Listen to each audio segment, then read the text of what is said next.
and then was at No Fear. Did a lot of stuff there, actually put together a manufacturer deal and started making some serious money. I mean, I went from making like 50 grand a year to $45,000 a month. Have you heard how Jason's doing? Like, is he doing good?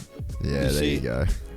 That's so sick. I got flamed online for reading a DM from J Law saying that he was coming back to. I knew it was going. That's where I knew it was going. Gas Armor Energy.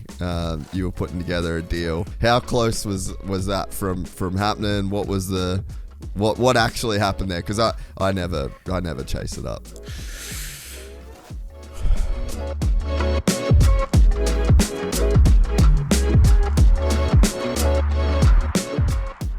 I met a Gypsy. So with Spy, so you were an investor in that company, and then you were a part of like taking it public.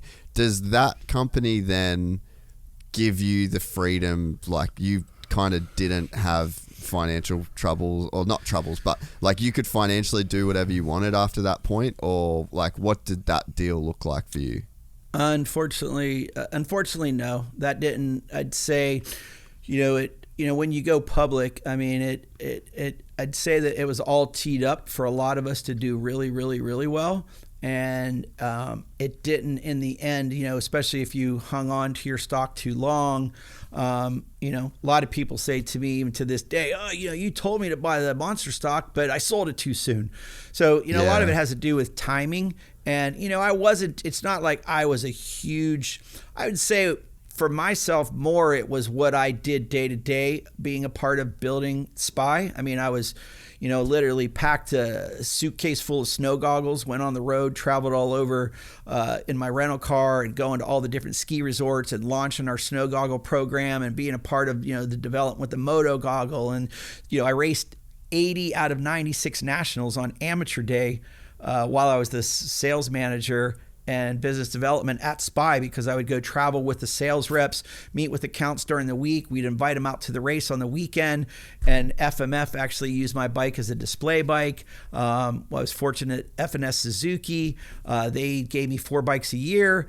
And I mean, so what I was able to do while I was a big part of building Spy was more beneficial. Now, yes, I did make good money while I was there. I mean, every time though I'd hit a ceiling of maybe, making close to $300,000+ a year, management would change my deal. Look, in the end, I'm not like, oh yeah, they were screwing me. They weren't. It just, hey, look, they would change the deal. So that's when I decided that when we went public and, they were changing some more stuff with my situation, I was like, all right, this is time for me to exit, which I had also done Jeremy McGrath's Bud Light deal prior to that, where I put together, Jeremy and Larry Brooks came to me and said, hey, we're losing, Mazda as our title sponsor, and Scott, you can sell anything. Do you think you could help us get a title sponsor? And, I made a serious run at that with, designing. We did a deck. I did 100 different decks.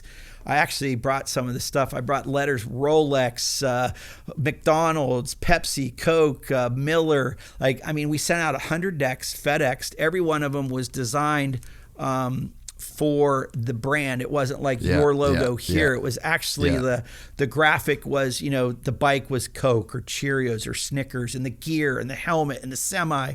And I FedExed every single one of them. And I spent about 20 grand pursuing a title sponsor for Jeremy. But the reward was, getting a three-year Bud Light deal, which they could probably use our help right now. Bring back some of their mojo. Bud Light. But that then opened my eyes to, okay, I can pursue something that, the sky's the limit. I like the idea of that there's no limit to what I can achieve successfully. So that's 100%. Why I was like, that's when I was like, all right, I gotta figure something out. And that's when I created Crown AMG actually in 2003, actually while I was still at Spy.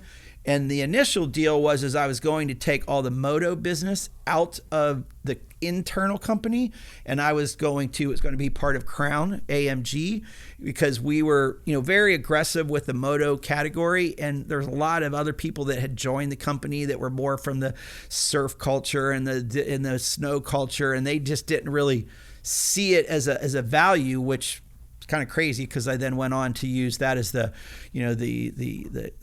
pinnacle of launching Monster was, moto.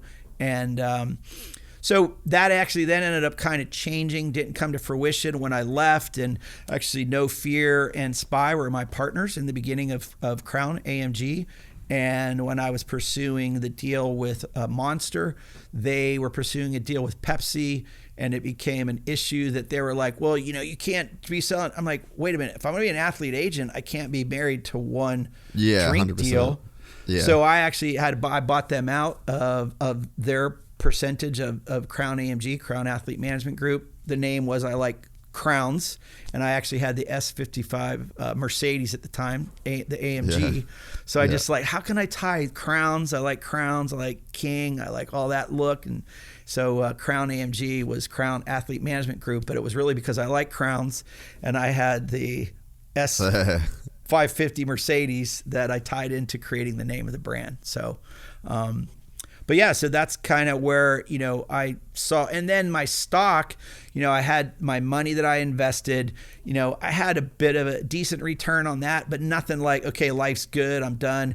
But it was where all of my options was the big asset. And eventually those I rode them out too long to where they actually went upside down. So that big exit of, 7+ figures ended up being zero. So it's all about the timing of it, of when you decide to know when to hold them, know when to fold them. And unfortunately, I remember one time this gentleman, John Lee, he worked with me at Spy, and then I brought him over to work with me at Monster. And I'll never forget, there was a moment where it was still 6-figure values of, and I'm going, you know what, I think I'm going to liquidate. But I was doing really well with Crown AMG and with athletes and my Monster contracts with Crown, because we had multiple contracts with Monster. I didn't really need to sell it, but I was just, okay, I'm going to cash out because it's still, it's in the 6 figures. And then John was like, yeah, but you're not going to get to say that you still own a part of Spy. Well, I should have let that ego go, because it ended up becoming worth zero. So. But the company now, it's actually owned by Serengeti Bolay Group. They bought Spy just a few years back. But unfortunately, but it was an amazing learning experience. I got to do so many amazing things. Like I said, skied all over the world at the time. Launched the snow goggle. I was behind the driving of that, so got to go all over to every major ski resort in the country and ski with the ski directors and shop owners, and then raced 80 out of 96 nationals over an 8-year period on amateur day. I mean, fly on the plane, fly jet, bike, badass, all suspension, truck. It's like, what?